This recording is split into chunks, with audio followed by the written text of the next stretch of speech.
everyone. Today I'm going to show you how to make one of these. It is a DIY pen loop and it was invented by Glenda Slann and it is really ingenious. Now it may just look like a simple thing, a loop of leather on a bulldog clip or binder clip, but it is really clever invention and it can be used on any sort of notebook. For example, a Midori traveller's notebook, or any notebook with a thick enough kind of cover or folder or divider or something within it for the bulldog clip to grip on. What you need for it are these kind of things. I've got some leather. This was a sample from a shop selling a sofa, so I've got that, but you can use something like felt, thick, tough fabric like upholstery or curtain material, maybe even canvas, just something really thick, thicker than like clothing fabric. You need some sort of cutting device, a metal ruler, a cutting mat, a pencil, and a bulldog clip or binder clip. Then you will be able to produce something that looks like this. And it's really easy to make. I'm not going to show you how I made it today because I've already got this piece of leather here. And actually, making this piece of leather look like this is the easy part. I'm going to show you the tricky part later. So basically, all you need to do is take the pen that you want the pen loop to fit around. So for example, here is a 4-colour Calito pen. It's quite a chunky pen. So what you want to do is wrap the piece of leather. I didn't actually design this piece of leather for this this pen, so it doesn't actually work, but it was the nearest pen and I grabbed it. You want to wrap any piece of leather that you've got, so for example this large piece here, around the pen and cut it so that it's a bit thicker. So I would cut it at this line here. Cut it bigger than you want because you can always trim it down. You cannot trim it, you cannot make it bigger, especially if you've got limited material. Fortunately I've got quite a lot. I've actually made 3 pen loops out of this. Actually, I think I've made 4. Yes, I've made 4 out of this, and I've only used up this much fabric, this much leather, so that's good. So, you've got your rectangle of fabric or leather. You want to calculate how wide you need the actual loop to be. So the actual part that is, I don't know if you can see, that is past the end of the bulldog clip and before the end of the loop, because that is the gap that you are going to be able to fit the pen in. So you need to wrap your piece of leather or fabric around the pen loop, around the part of the pen, if you've got a tapering barrel, around the part of the pen that you want the loop to sit on, and then draw a line with pencil on the fabric or leather to know where to cut the slits. Then you need to, you can trim the leather down if you want to, but it's a good idea to leave about 1 centimetre or I don't know what that is in inches, but it's about a third of an inch, just over a third of an inch on either side before the slit, so that you have got enough leather there so that the slit isn't too close to the edge. And then you also want the width to be long enough so that when you cut the slit, it isn't too close to the edge on either side. So the slit that you cut with your craft knife and your metal ruler needs to be as wide as, or just slightly wider than the bulldog clip. So this clip here, if you take the width, it needs to be as wide as or slightly wider than this bulldog binder clip. And the reason why you need it a couple of millimetres wider is because it makes it much easier to get the bulldog clip in. You can always make it a bit wider if you need to, but you do need the gaps between the end of the slit and the edges to be at least ½ centimetre.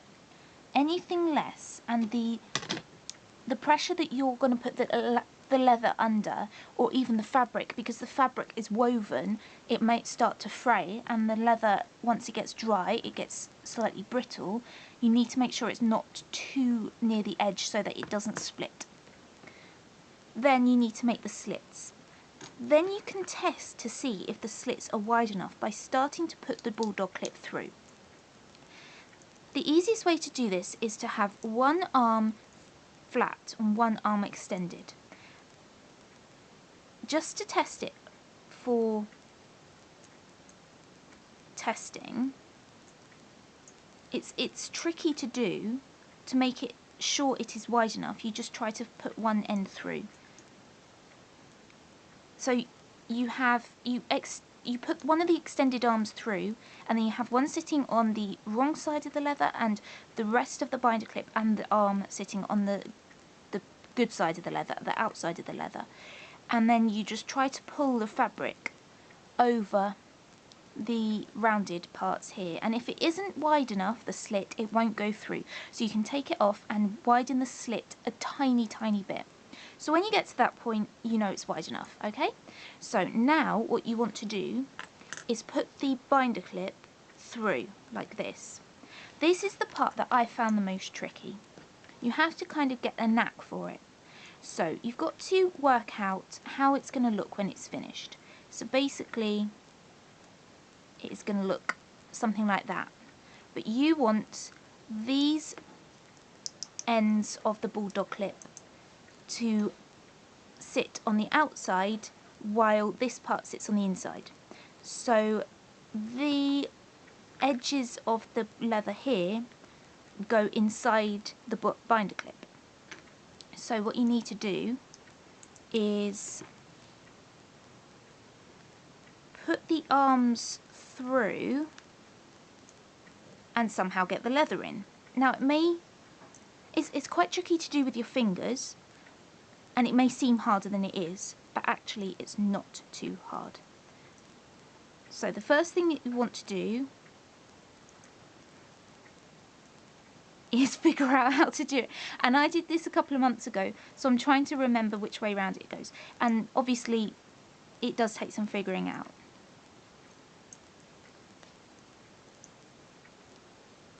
Sorry if this looks really unprofessional. Here we go. Okay, so you put one arm through so that it is poking out on the good side.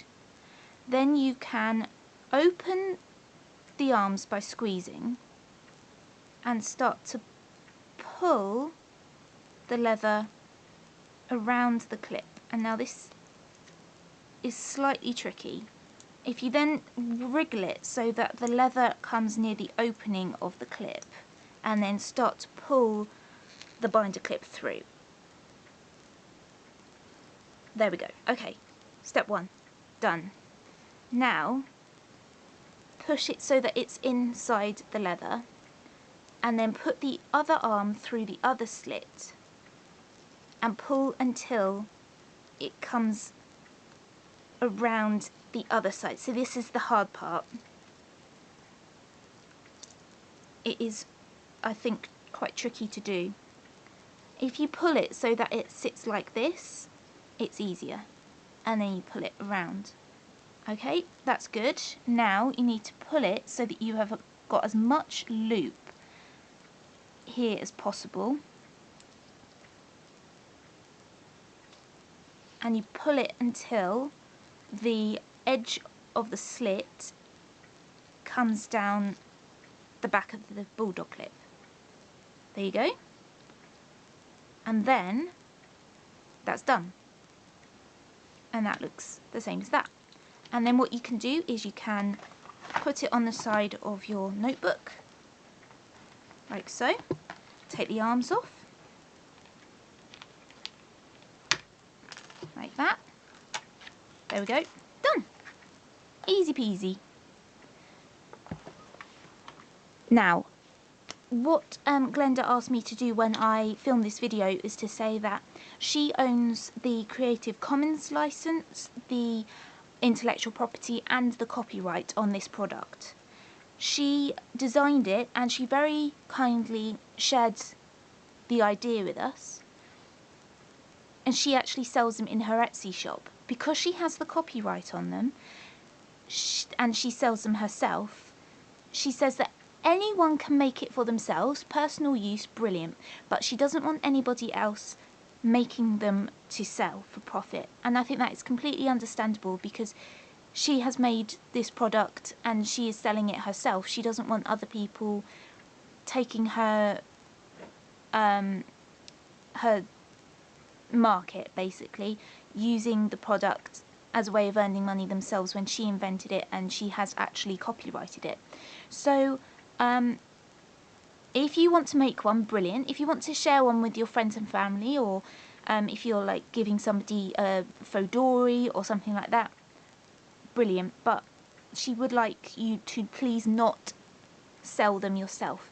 If you do want to buy one because you think it's a bit too tricky to make, she does have an Etsy shop, Buy Paper Flower. I'll put a link below in the below bar. So there you go. It isn't hard to make.